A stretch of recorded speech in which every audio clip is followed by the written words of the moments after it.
I got into playing guitar mainly because of my dad.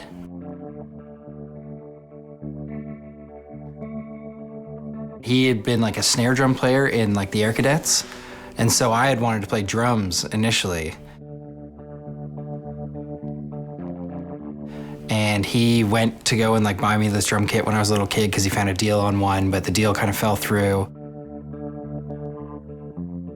And he felt bad about it, was like, well, how about we go and we'll rent you a guitar.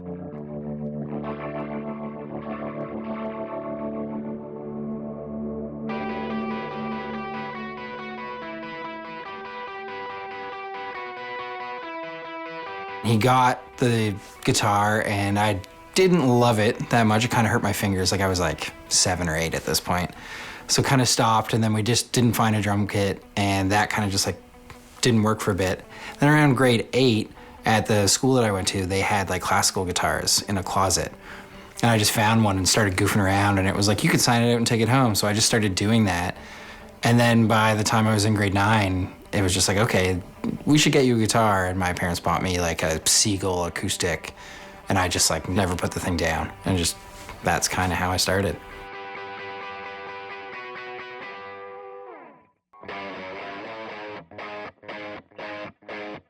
First musical influences would have been actually probably stuff that my grandpa was listening to, like Gene Krupa, like a lot of like big band kind of stuff. He was also like really into Lenny Burrow, and so I really liked stuff that he was doing, and Django Reinhardt. But then also like a lot of like, I guess the early heavy metal, like a Deep Purple and Zeppelin. And then as I got a little bit older, it would have been like Iron Maiden and Slayer and like all the death metal stuff. Ritchie Blackmore would have been the first one that I really like obsessed over. Like that song Lazy just like blew me away when I was a little kid. So listening to that song was like, this guy is the dude. And then it was like, oh, also so is Jimmy Page and Lenny Burrow. And like around 15, 16 years old, like somebody like Ian Thornley, I would have been like, holy, who's this guy? Like, what's he doing?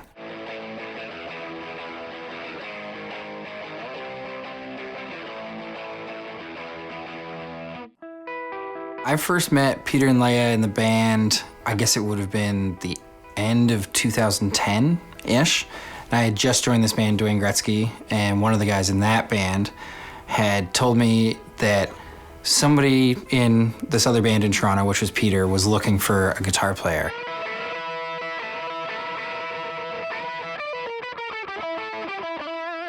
Our writing process, I would imagine, is probably like most bands. It's kind of like somebody will come in with an idea or maybe a full-fledged song, and then we just sit in this room nowadays and we just kind of jam it out until it sounds the way the band sounds. I would define the sound of the band as like conversational. So it's not necessarily like genre as like rock or anything. It's like I think we play rock often, but not always. It's just more of a conversation between two lyricists or two vocalists, and then a band that's like setting the mood around that conversation. So often I would say my role is like setting the tension.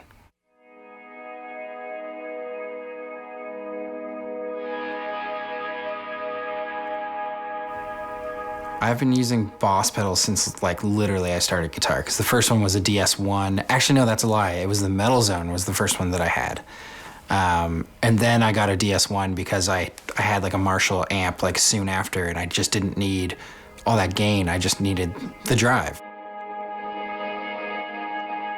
Metal Zone, DS1, OC2, then the tremolo, then at some point a DD3, which I miss. I miss that thing so much. That cool like hold stutter effect that you can do is like, that's the greatest effect ever.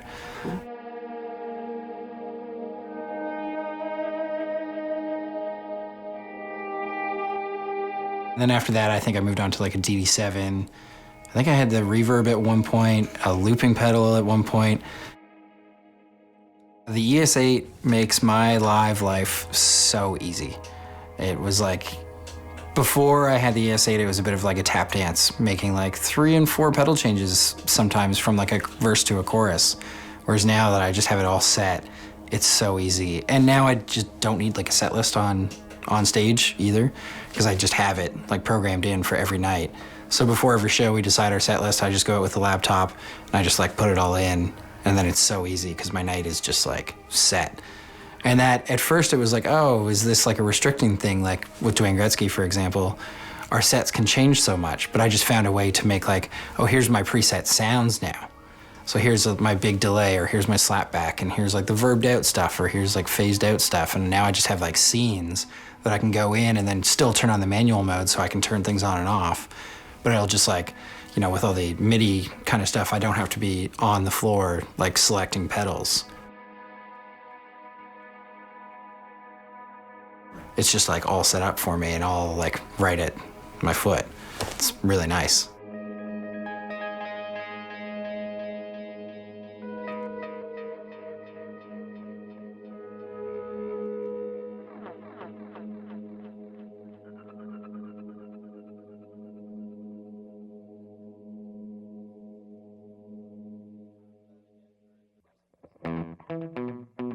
I've always really loved the Toronto music scene. I found it like very inclusive.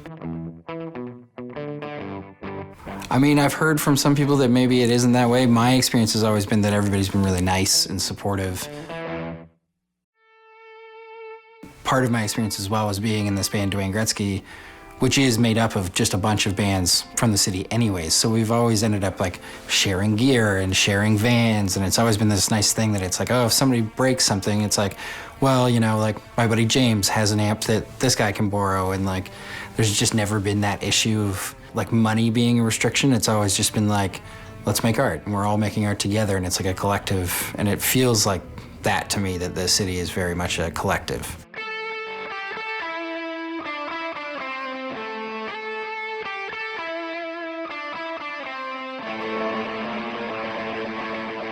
With July Talk, the definite highlight was playing Festival d'Ete, opening for the Red Hot Chili Peppers.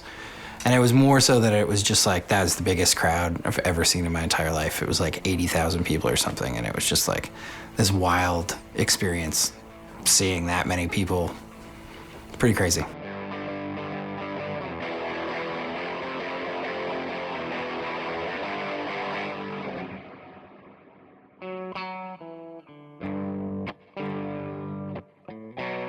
You just have to work hard. Like, there's kind of no secret.